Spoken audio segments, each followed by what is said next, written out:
You're listening to WCOM LP 103.5 FM Carborough and Chapel Hill. It's a Tuesday, it's 5 o'clock, and that only means one thing. It's time for another round of Snarky Faith with your host, Stuart Deloney. This is a space where we irreverently wrestle through life, culture, and spirituality, all with our heads in the clouds, our tongues in our cheeks, our hearts in our sleeves, and our feet on the ground. At Snarky Faith, the questions or even the answers are never the point. It's all about the conversation. So here's your host, Stuart Deloney. Well, good afternoon and welcome to another round of Snarky Faith Radio. I'm your host, Stuart Deloney, and we've got a fun one for you today. Oh yes, it's going to be fun. We're going to be talking about racism, religion, and the South, or, as our guest will tell us, God, gold, and glory. But before that, as we're going to be talking about this, unpacking the South, I wanted to give, for those of you that may not be from the South, a little taste of two things as we begin. Some of the Southern crazy, some of the Southern crazy religion, and also some of the Southern crazy religion end times crap. So I'm not going to say anything until it's over, but you'll thank me because it is total nutter butters. Here we go. Listen, church, it won't be long. The Antichrist will be on the scene. Even the ridiculous tearing down of all these statues. I mean, I looked at that and the reasons behind it, Father, there's an ignorance of history amongst other things. But listen to me.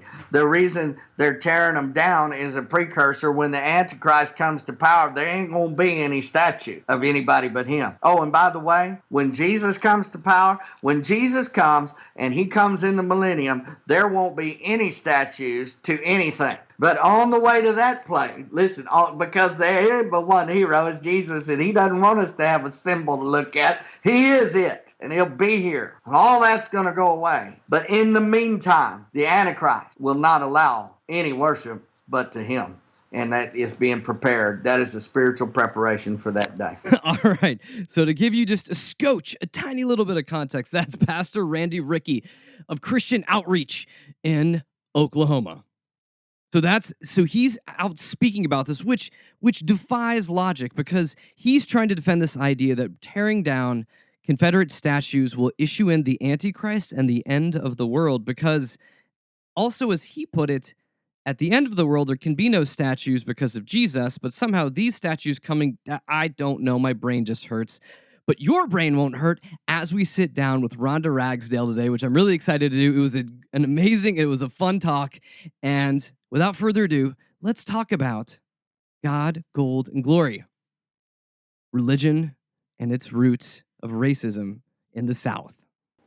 So I'm sitting here with Rhonda Ragsdale today.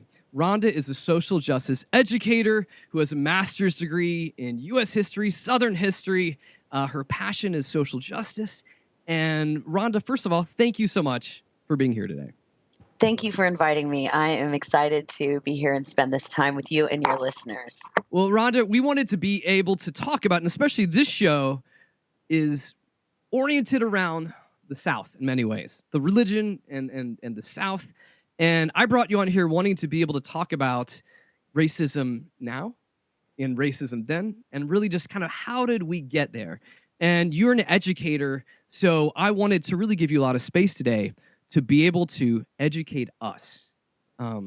Oftentimes, you hear in the news through political officials or religious people of power that we are a Christian nation, founded on Christian principles. You know, we are God's chosen, and all of that other kind of BS. And so I figured, so I want to start off by talking through this, especially with this being one of your areas of study within Southern history. Mm-hmm. So start us off, Professor. Okay, so first I'll kind of let you know a little bit about my perspective on how I approach these subjects. I'm two parts, historian and sociologist. So historians look for change over time as a traditional practice, and sociologists look at patterns of social regularity. So I have a perspective of looking at both what has stayed the same and what has changed. over time. So I speak both as a historian and a sociologist on these things. And it's difficult to just address where we are with racism today unless we look at the history. And I feel like that's one of the disadvantages of a lot of the conversations about race today is that the histories, the historical trends, and certainly the systems that have been set up to create this situation are often dismissed or minimized or, pressed off as, oh, well, that was the past. Mhm. But unfortunately, the world we are living in was designed by those before us. And we entered a system none of us designed, but we're all living in it. And at some point in our life, we can or cannot accept it, but we become accountable to either be complicit in that system or to resist it. And my education, looking at the history of specifically this country, but beyond that, and our current situations, my decision was to resist. And the way I do that is by educating. There's all kinds of ways that people resist, but I am a called educator. My first student was my younger sister, who I taught to read when I was maybe 6 or 7 years old, and I haven't stopped. So that's where I serve. That's what I do. And that's why I actually study history and sociology, is to have an understanding of these things and to try to figure out what to do about it. What I try to do about it is educate. So educator. So let's hop in on this. So let's begin to talk about the roots of racism in America, tying into the fact that religion has also been there, walking hand in hand in many ways. Right. So we have to go back a long way. Or maybe hand and whip, it has been going along, for lack of a terrible metaphor, sorry. Wah, But, wah. yeah. So we have to go back in time quite a bit, and we have to go to the invention of racism. And that happened in Europe by an elite group of people who were attempting to colonize the world.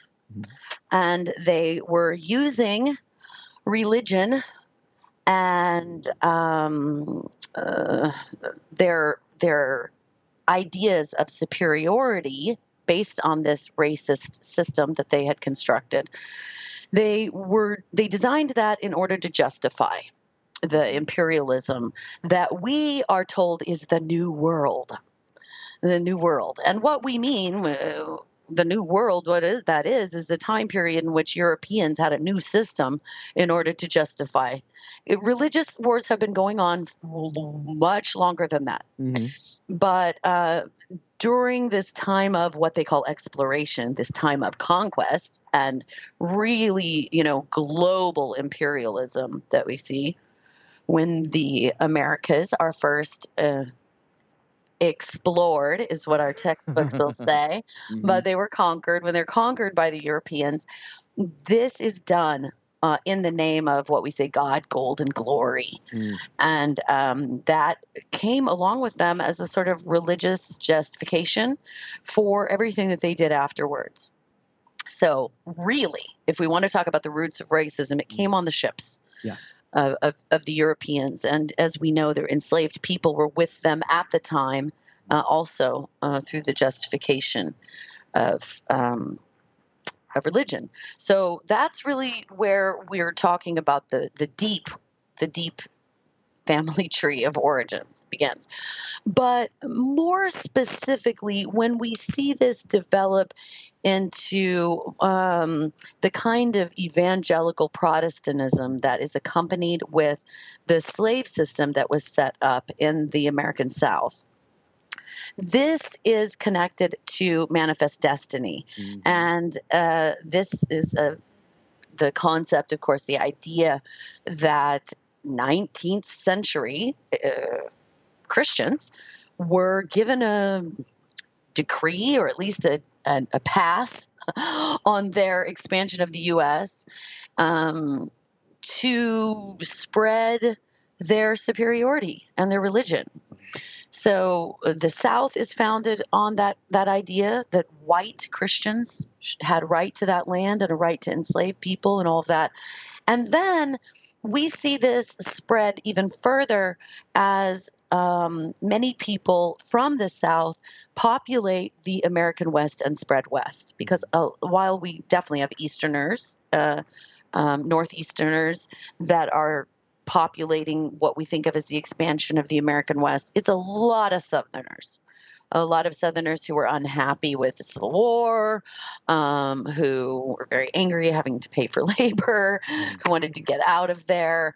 There's a lot of reasons, but this Protestant form of manifest destiny and racism, it was spread along the train then as well. So it came by ships and trains and across. Then, of course, we know the systems that they set up. We go from slavery to sharecropping and Jim Crow and segregation and all of those things that even today, the mass incarceration, those are all systems that maintain, perpetuate, and often proudly wave the constant flag of this justification. Or justification or dismissal of racism. So that's about as much of a nutshell. No, that's a good nutshell to start with. It is a great nutshell to start with because I loved how you summed it up. That it began with this pursuit of God, gold, and glory, and it still hasn't changed. No. It still hasn't changed in what we're pursuing. And so I wanted to talk about this, where especially you can kind of wear your historian hat and your sociologist hat at the same time, because you'd mentioned this term and it would justification, and justification and the way that religion is oftentimes used as a tool for justification.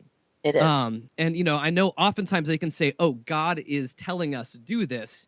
But in these cases, and tell me if I'm wrong, a lot of times it's since people have this fear of God and fear of whatever God can do, we can use God to get the masses to move in this direction or to go here or to do this. Right.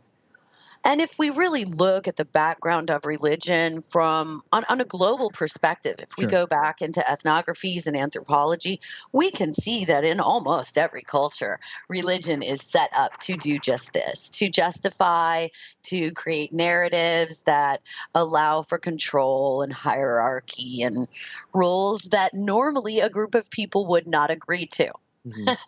And I say that about, for example, the justification of slavery.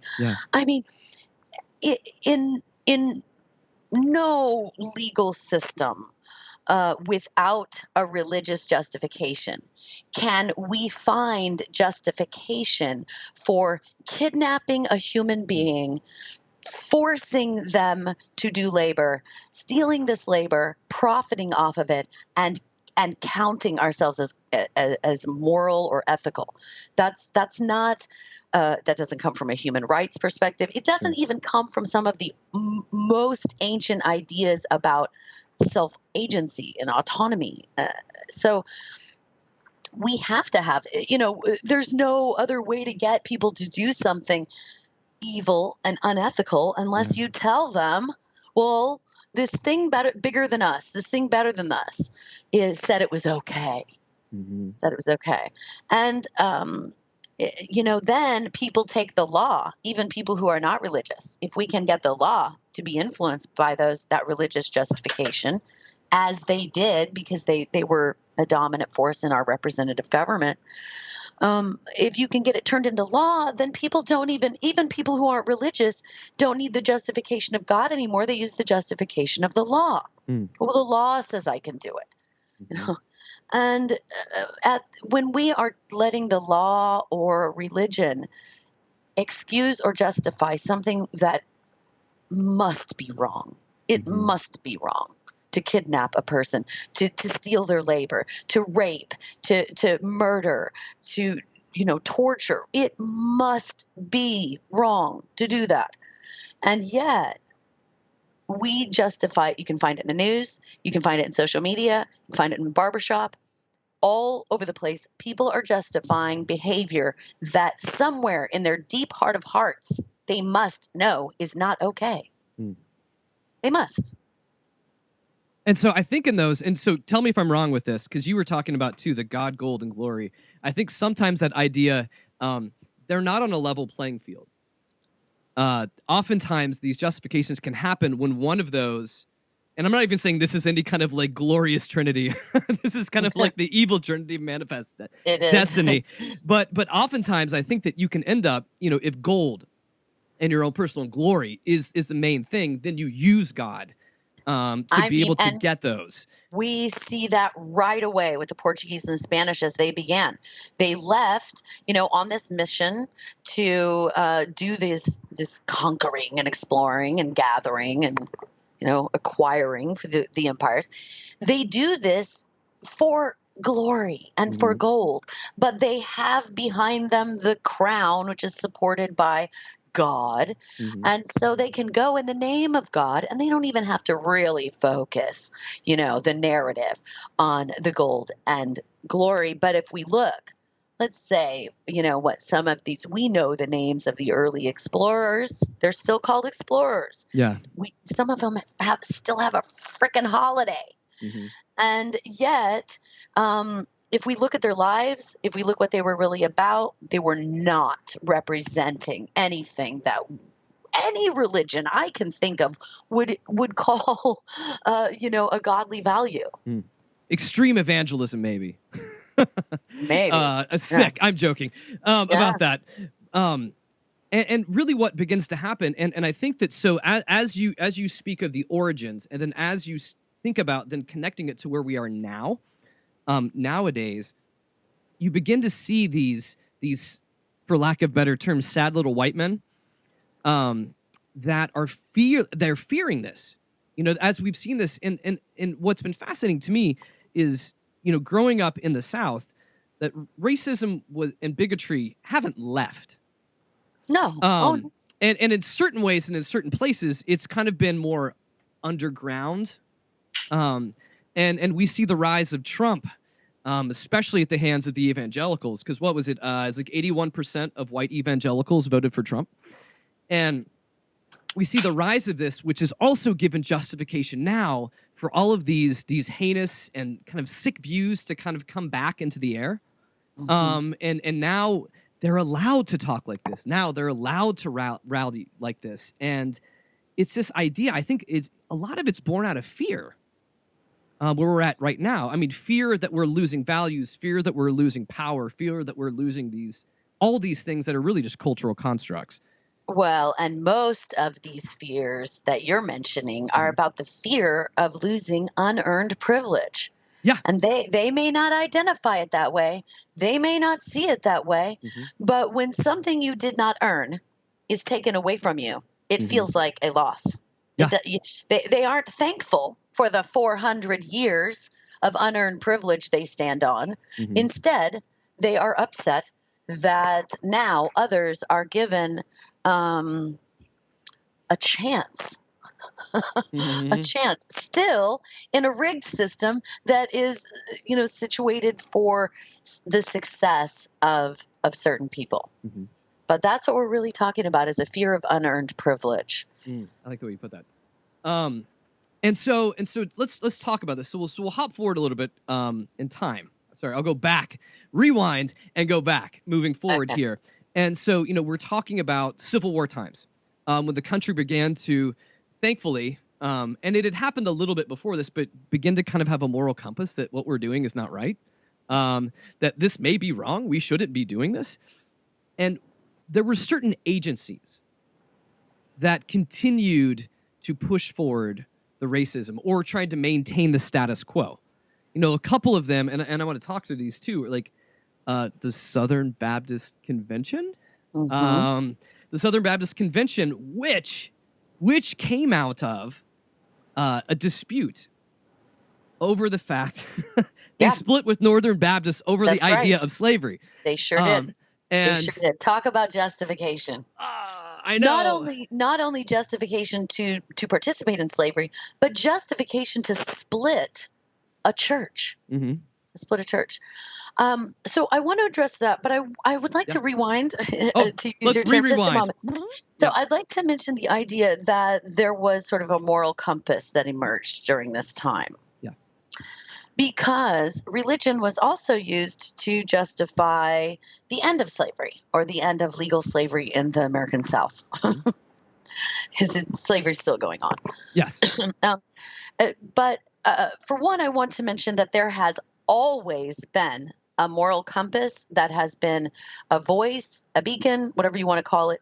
As soon as slavery begins, we have people writing about. So it's pretty much as soon as we have written history talking about slavery, we have written history of resistors. But certainly in the Americas, as soon as people who are kidnapped from their homeland are brought here to do work, they begin resisting, and organizations and people begin speaking out.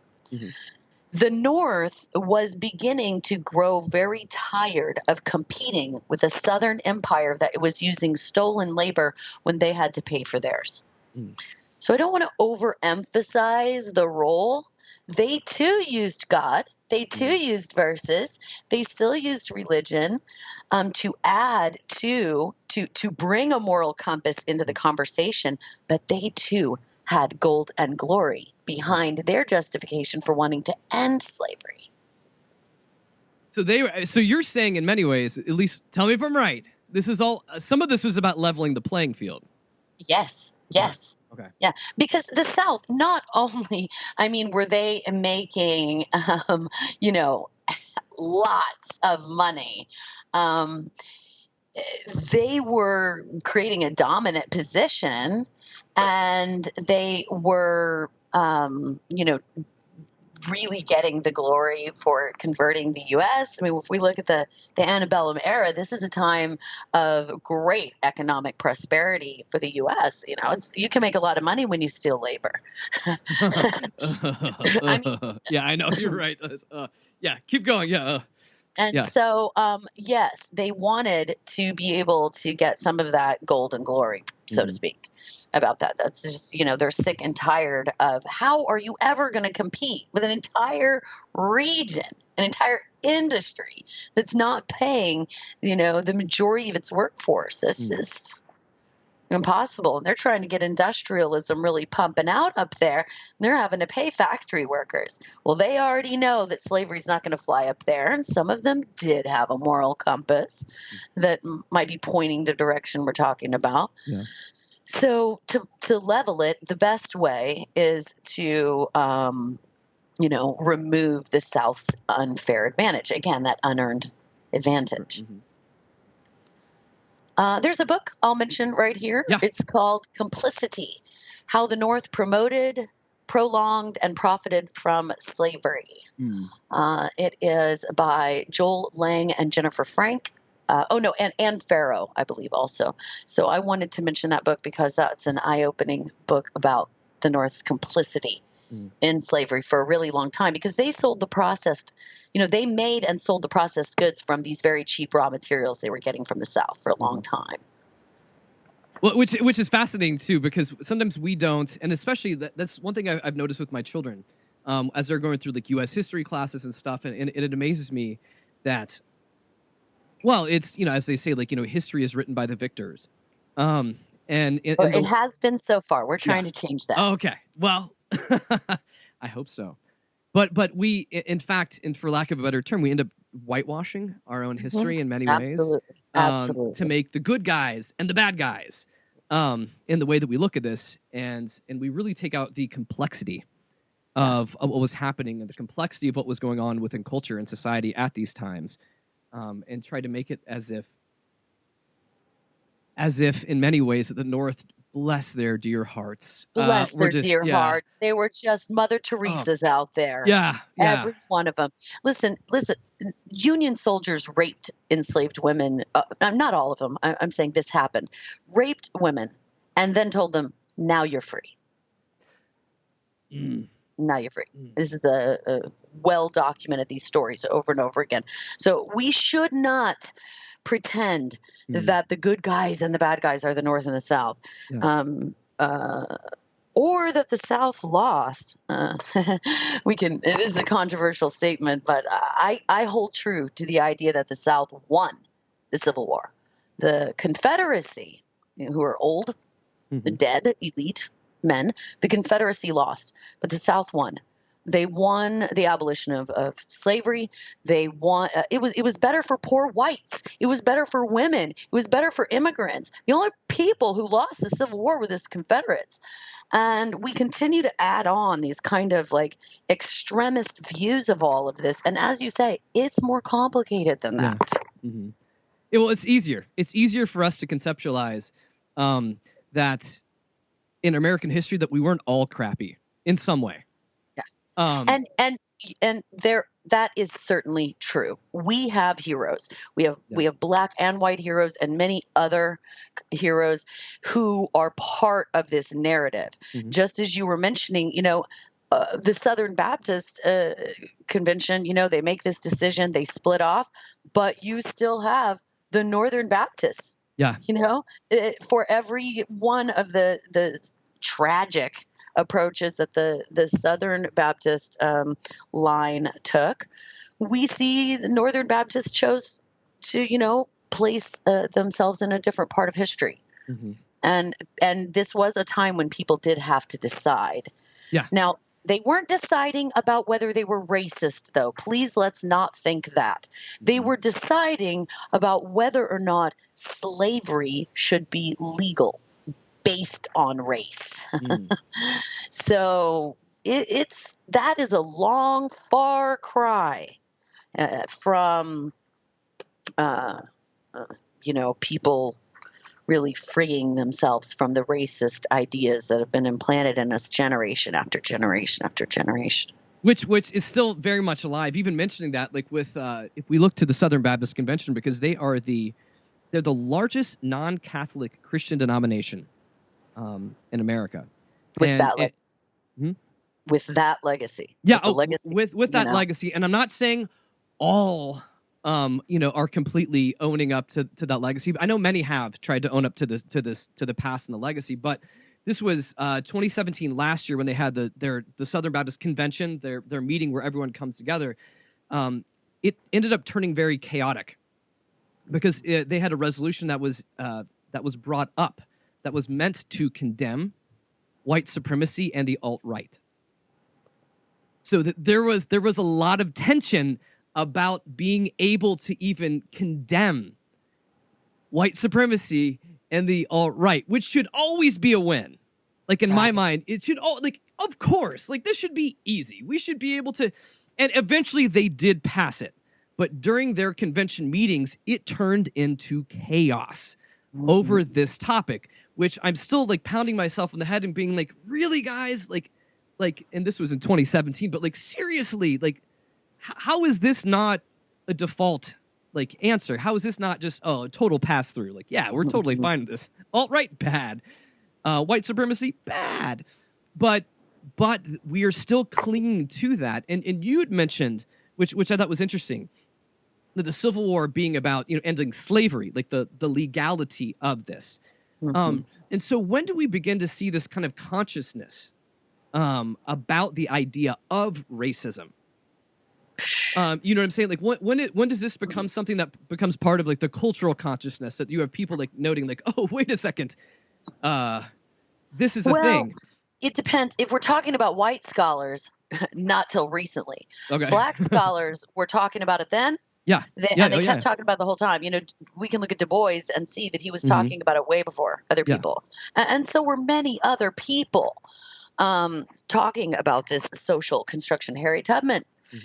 Swords of Truth. We've got long lists of people, and many more we'll never know, who are doing that work.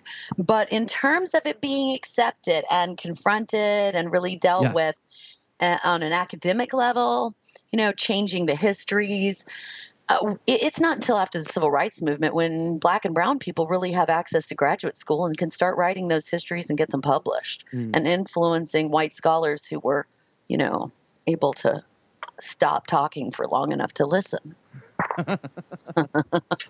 Which still hasn't completely happened. No, it hasn't. No, Yeah. it hasn't. You can find easy Google search, YouTube search, very popular academics who are out there. It's their life mission to prove that racism either no longer exists or never did as a social construction. And this is that means they're not listening. Mm-hmm. And so, fortunately, we've got the civil rights movement behind us. We have the, at least legal desegregation of these educational institutions that are allowing historians from other backgrounds to tell the stories, to look at the information without all of that burdening them, and also with the conviction Black scholars, other scholars of color, other scholars who haven't traditionally been considered part of the mainstream academy. They are writing very important works about all of these things that we're talking about, and they've been writing them. This stuff is out there, so it's there, and the field is growing, but now we have to get it from academics into textbooks, mainstream textbooks, and then we've got to get it into, college classrooms, and then we've got to get it into high school classrooms. And we have teachers that are teaching out of textbooks from a long, long time ago. Some of them before there were any influence of those kinds of scholars. And they're using them in the classroom, and they will be for a long time because schools don't have budgets for updated materials, and people are resistant to it because that's, by golly, what their teacher taught them, and they're not going to have this newfangled stuff. So, we're looking at a long process of changing this, but that's why I feel like it's so important that people who are aware of this kind of scholarship and do have this information are talking about it, and talking about it with people who might not normally be talking to someone who has access to that information. Some people really don't know. My Grammy, bless her heart, she was educated most of her life by Fox News and her pastor, who said the same things because he too was mostly educated by Fox News. And, she could never be rescued from that. No, she left this world feeling confused and a lot of hatefulness that it was not part of what I knew her to believe about her religion or the world around her 30 years ago. And, not all of those hearts and minds will be changed by any amount of evidence.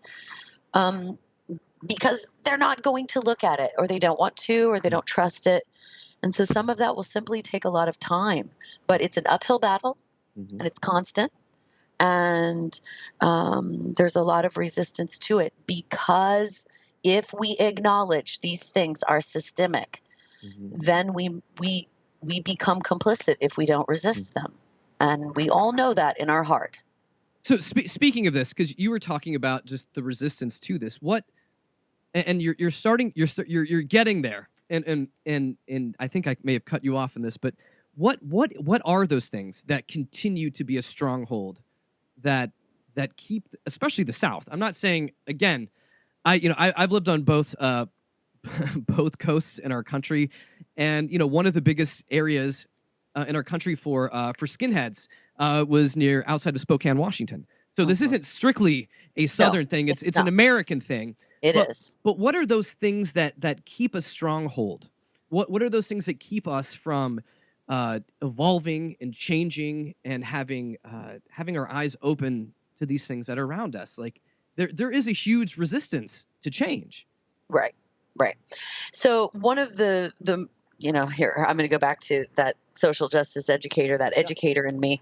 One of the things is that we're not spending enough money on education. I mean, that's just at the bare bones beginning of what is holding us back is its education. I was raised in that environment. I was raised in a white, religious, justifying family. As I told you in one of our earlier chats, my father was a police officer.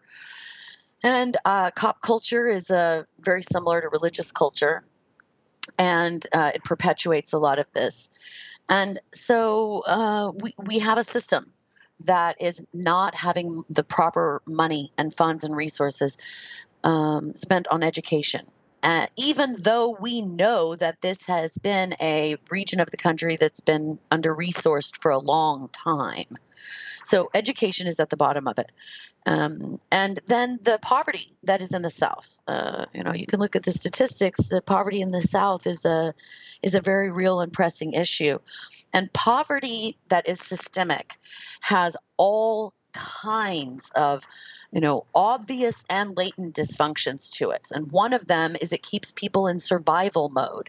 It's hard to grow when you are spending most of your time and energy trying to survive in a world that has rules that are different than what they say the rules are on TV and in the textbooks and in the churches. They got to know they have to live by rules that life has taught them.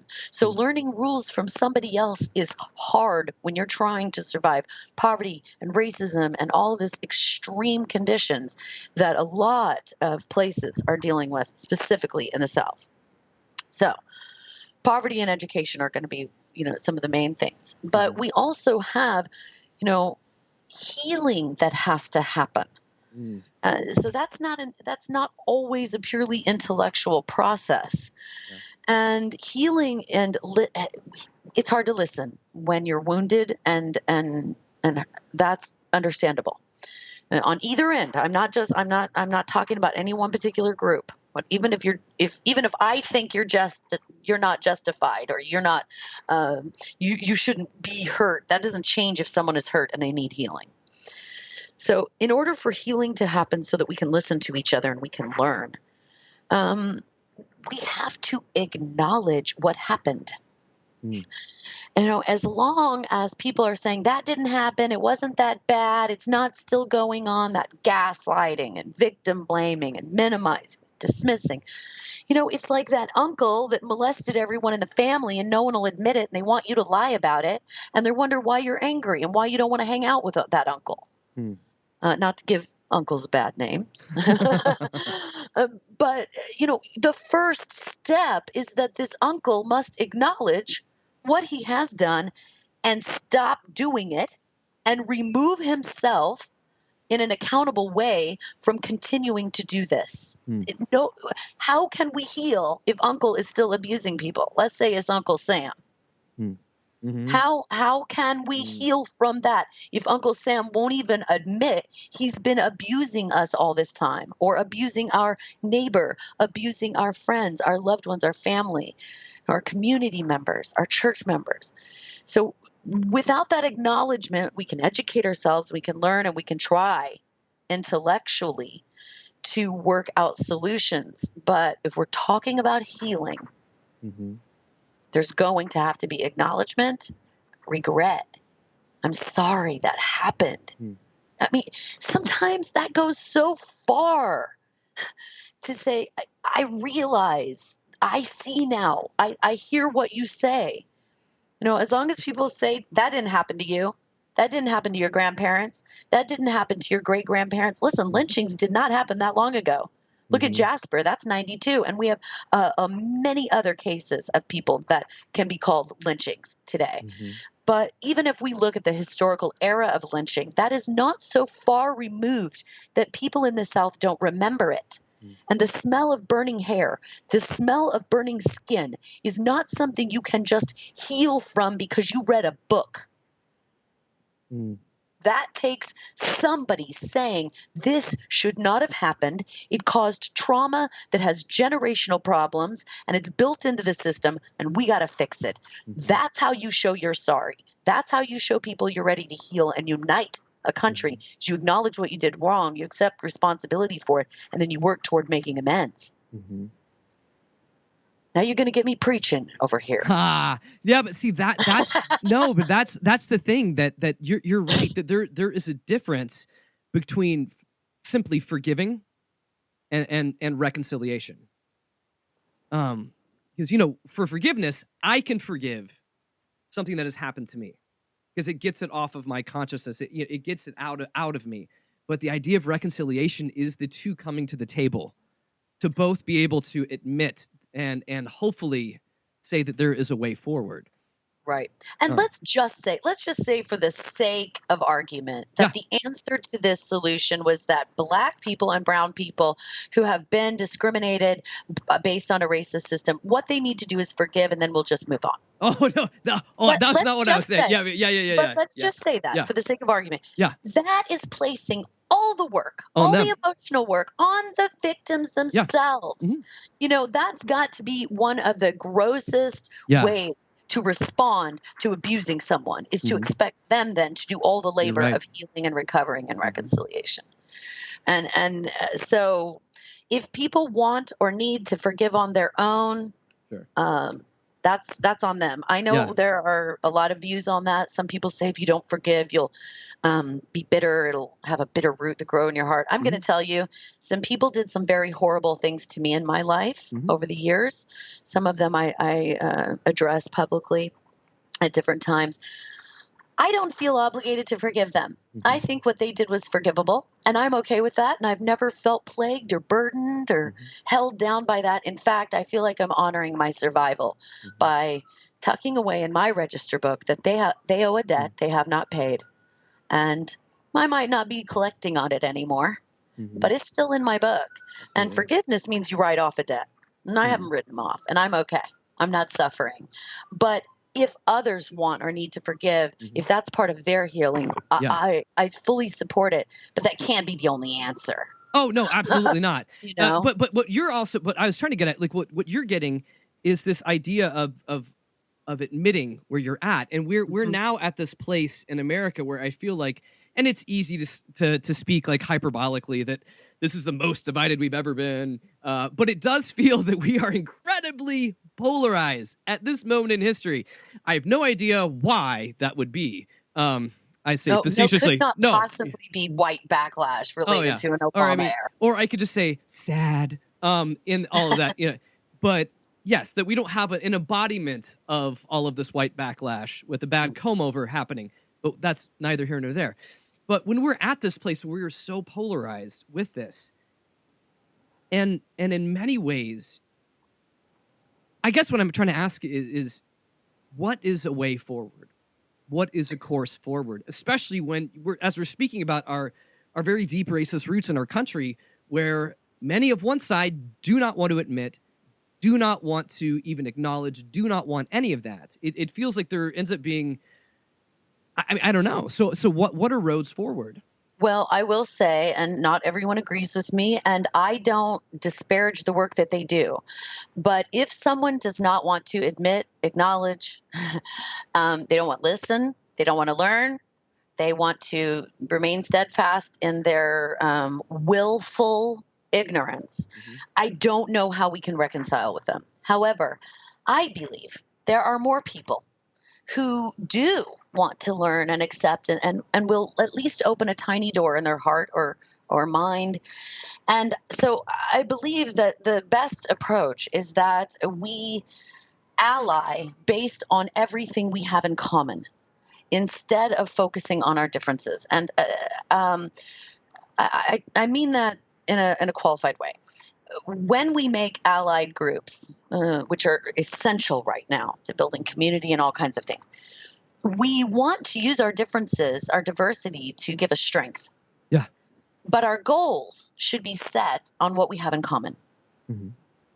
So, in a way, maybe we're the most polarized we've ever been. However, in another way, I feel like there are entire groups of Americans that are more unified than ever before because we have one thing we can all agree on, and that is that we totally disagree with what this person has done with the office of the presidency.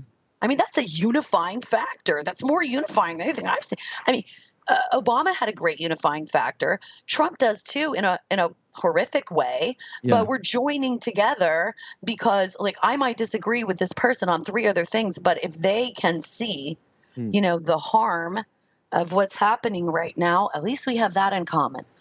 So I encourage people, first of all, to self-educate. If you are willing to admit, to acknowledge either the complicity that you personally have taken part in, or that which you have experienced unearned. Because, see, unearned privilege is what causes racism. Hmm.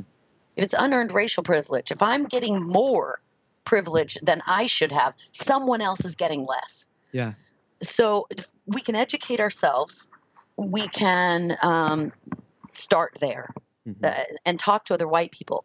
We don't need to be leaving this work to the people who have experienced the worst of it. You know, they need to spend their time healing. Thank God they're out there educating us all the time, speaking out. I mean, the work, especially the Black women do on public education, it's just such a blessing. But it's not their responsibility. Yeah. It's ours. And so I think it's important that we educate ourselves, and then that we create as many alliances as we can based on these commonalities, and that we choose to pick our battles, that we're not battling our allies. You know, I see a lot of that. Oh, you're not doing enough in this way, and these people are, you know, let's focus on the goals that unite us and the common enemy ideas. Well, and not to sound crass in how I will lay this out, because you were mentioning how, you know, your Fox News church loving grandma that was very much caught in kind of their own caught her own ideology, because she didn't probably insulated herself with only being able to hear certain things. Absolutely, entirely. And I have family members like that as well too. I have family members like to rip on my show, very much from that standpoint, which is always fun. But to use kind of a story, like even delving back, like Old Testament, Moses leads the children of Israel out of Egypt, and God has them wandering in the desert, and much of that was for the old guard to be able to die out. And so the process of moving forward, and I'm not saying we want people to die, but I think it ends up being a generational thing too. That sometimes the hope is that we are continuing to be engaged in the fight that we're in right now to do what is right. And as time goes on, some of those ideals will begin to hopefully fall off. Like the hope, like I watch these kids from Parkland, and they're inspirational as well too. Just about how dialed in they are for trying to create change. And I would love to be able to see young people that are that dialed in other arenas of injustice in society moving forward as well too. Because there's a lot of stuff that's not covered in the light that it is. And not me being completely cynical, but you know, I don't think we quite covered Ferguson. Of course. In the same way, like we're covering we absolutely didn't. A large amount of That's right. Pigment challenge students in many ways down in Parkland, Florida. I'm not saying they all are. I'm not knocking these kids. I think they're doing great work, but I think some of it is the way that what we tend to gravitate towards. Absolutely. The coverage is different. And if we look at the coverage and we don't see the racism that was involved in not only the amount of coverage, but the way that these stories were covered, then those are those blind spots that I'm talking about. Those spaces where people are either willfully or by some other means managing to miss this information that is available everywhere. Yeah. If you want to be educated about racism, you can be. It's out there. It can be done. So you saying that, I want you to throw out some of the stuff that you're working on as well too, because I feel like that's a good segue. So if people are wanting to be educated, tell us how.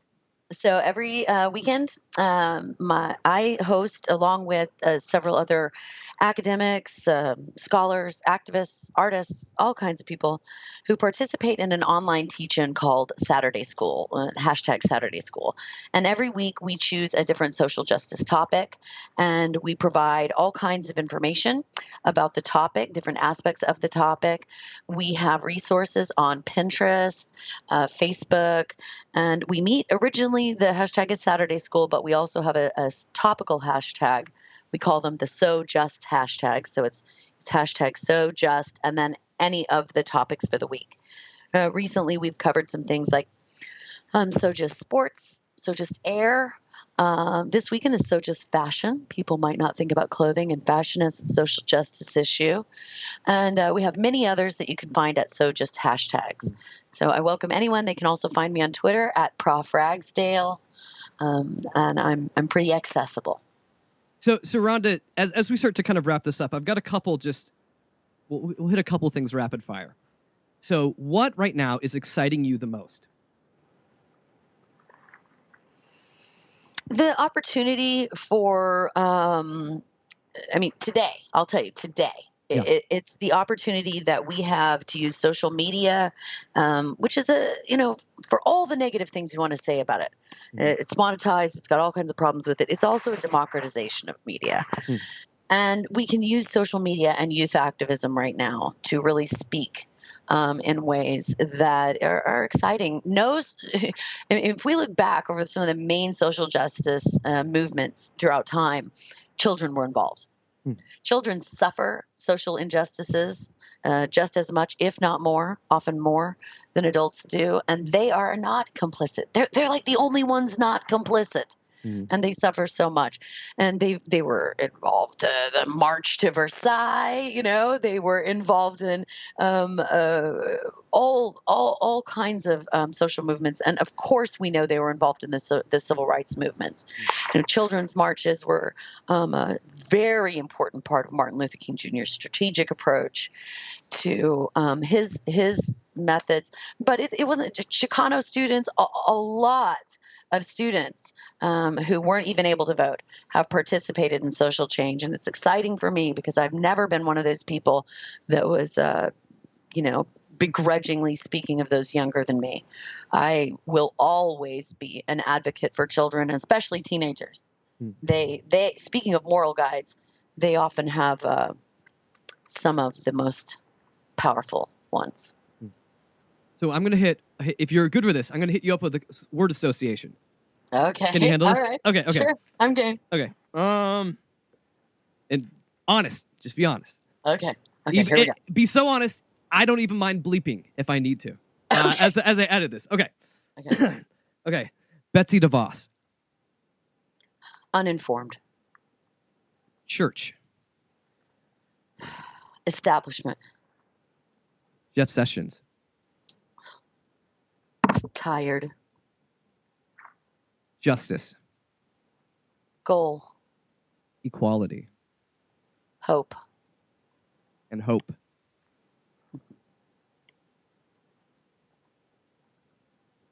So it's a phrase. I can't put my finger on the word. Oh, that's fine. It's the reason I go on. Purpose. There we go. It's purpose.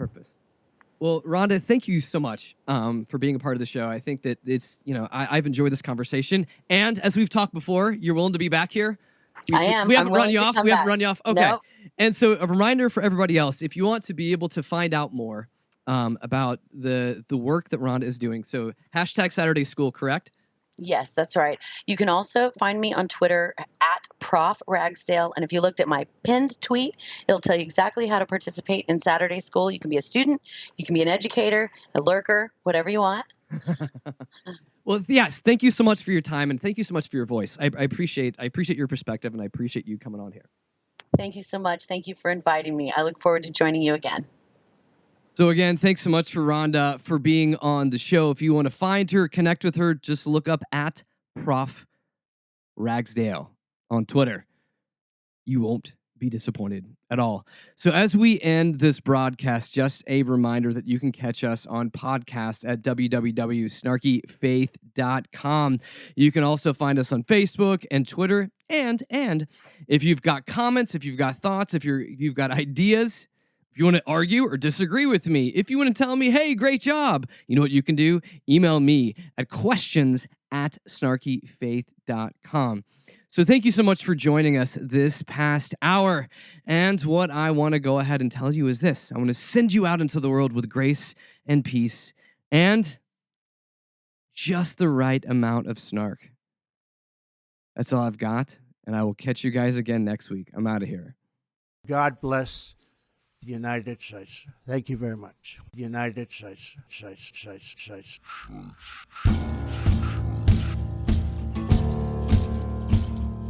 WCOM is listener-supported community radio, and Snarky Faith is only possible through our sponsors. Lumen, a spiritual community of seekers, sojourners, question askers, doubters, and skeptics, is a collective of fellow travelers that embrace the truth that all of life is sacred, hope is real, and tomorrow can be a better day than today. All are welcome. You can find more information at www.lumencommunities.com.